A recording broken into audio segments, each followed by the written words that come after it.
ሰላም ጤና ይስጥልን። ዛሬ በመካከለኛው ምስራቅ ታይቶ የማይታወቅ አዲስ አስደንጋጭና ዓለምን ክው ያደረገ አዲስ መረጃ ደርሶናል። በኢራንና በከተማዋ ቴሄራን እና አካባቢዋ የሚገኙ ከተሞች በከባድ ጥቃት እየተናወጡ ይገኛሉ። እንደ ቢቢሲ ፐርሺያን እና የፋርስ ዜና ወኪል አሁን ባወጡት መረጃ ጦርነቱ የመኖሪያ ቤቶችን አልፎ ታዋቂ ትምህርት ቤት ተቋማትን እያወደመ ነው ብለዋል። በባህሪስታን ግዛት ብቻ 13 ሰዎች ህይወት ማለፉን ሲረጋገጥ ፍርስራሹና ገና ያልተነሳም የሟቾች ቁጥር ግን እየጨመረ እንደሆነ እየተዘገበ ይገኛል።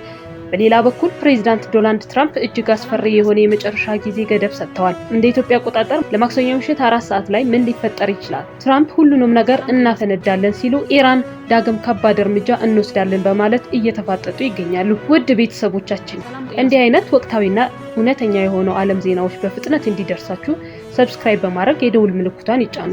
ቪዲዮ ለሌሎች እንዲደርስ ላይክ ማድረጋችሁን እንዳትረሱ። ትላንትና በመካከለኛው ምስራቅ ያለው ውጥረት አሁን ወደ ማይመለስበትና እጅግ አደገኛ ወደሆነ ደረጃ ተሸጋግሯል። የአሜሪካው ፕሬዝዳንት ዶናልድ ትራምፕ ሆርሙዝ ባህር መስመር እስከዛሬ ሰኞ ድረስ ካልተከፈተ በኢራን የሲቪል መሰረተ ልማቶች ላይ ከባድ ጥቃት እንደሚሰነዝሩ በይፋ ዝተዋል።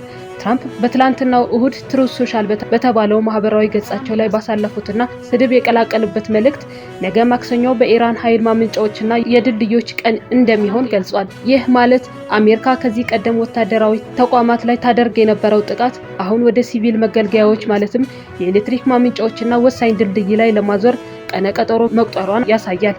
ትራምፕ በዚሁ ጽሑፋቸው እንዲህ ያለ ነገር ዓለም አይታ አታውቅም በማለት ሁኔታው ምን ያህል አውዳሚ እንደሚሆን አስጠንቅቋል።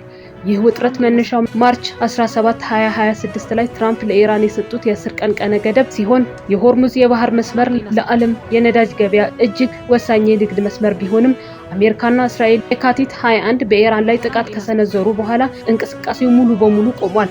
ትራምፕ ለፎክስ ኒውስ በሰጡት ቃል ኢራን በአሁኑ ሰዓት ድርድር ላይ መሆኗን ቢገልጹም በሌላ በኩል ግን ካልተስማሙ ገሃነም ውስጥ ይኖራሉ ሲሉ ተናግረዋል።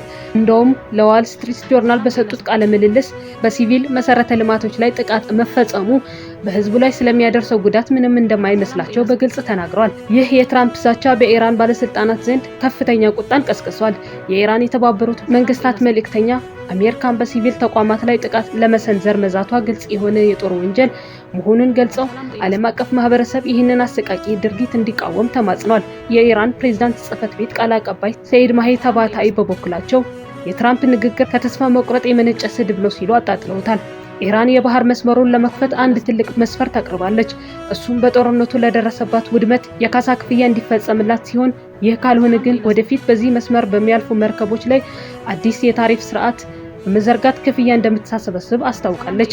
በወታደራዊ በኩል ያለው ዛቻ እያየለ መጥቷል።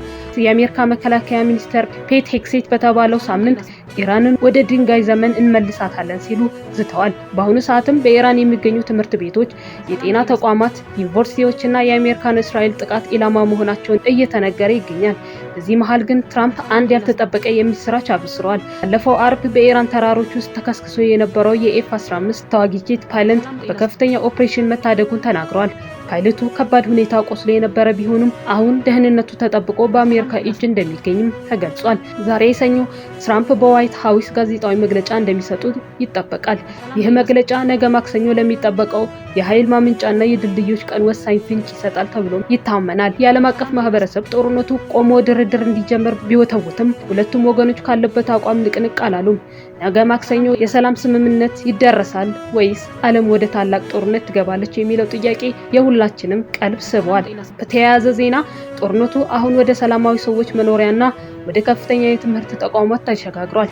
አሜሪካ ለኢራን የሰጠችው የጊዜ ገደብ ሊያበቃ ጥቂት ሰዓታት ብቻ ቢቀሩትም መሬት ላይ ያለው ሁኔታ ግን አያሳይም። በኢራን ዋና ከተማ ቴሄራን አቅራቢያ በሚገኘው የባህሬን ግዛት ሰኞ ጠዋት በደረሰ ጥቃት ቢያንስ 13 ሰዎች መገደላቸው ግዛቱ አስተዳዳሪ አስታውቋል። እንደ ቢቢሲ ዘገባ ከሆነ ማክሰኞ ምሽት 8 ሰዓት የመጨረሻው ጊዜው ሲሆን ይህ ሰዓት እንደ ኢትዮጵያ አቆጣጠር ሲሰላ ማክሰኞ ምሽት 4 ሰዓት ላይ ነው።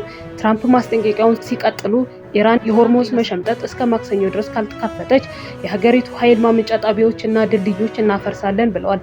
ምንም እንኳን ትራምፕ ከፎክስ ኒውስ ጋር ባደረጉት ቃለ መጠይቅ ሰኞ ዕለት ስምምነት ላይ ለመድረስ ጥሩ እድል አለ ቢሉም ካልሆነ ግን ነዳጁን ተቆጣጥረን ሁሉንም ነገር እናፈነዳለን የሚል አደገኛ ሐሳብ ሰንዝረዋል። ለዚህ የአሜሪካ ማስፈራሪያ የኢራን ከፍተኛ ወታደራዊ አዛዥ የሆኑ ሀታሚ አል አንቢኒያ በሰጡት መግለጫ በሰላማዊ ሰዎች ላይ የሚፈጸመው ጥቃት ከቀጠለ ቀጣዩ የእርምጃ ምዕራፋችን እጅግ ከባድና ሰፊ ይሆናል ሲሉ መልሰዋል። በአሁኑ ወቅት ኢራን 20 በመቶ የሚሆኑ የዓለም ነዳጅና ጋዝ የሚያልፍበት የሆርሙዝ ወሽመጥን በመዝጋቷ ምክንያት በመላው ዓለም የነዳጅ ዋጋ ኑሮና ከፍተኛ የዋጋ ግሽበት ስጋትን ፈጥሯል። በሌላው በኩል በአሜሪካ ዋይት ሀውስ አቅራቢያ የሚገኘው ላፋይት ፓርክ ውስጥ የተኩስ ድምጽ መሰማቱንና የደህንነት ስራው መጠናከሩ ጦርነቱ ወደ አሜሪካ ደጃፍም እየደረሰ መሆኑ ተጠቁሟል።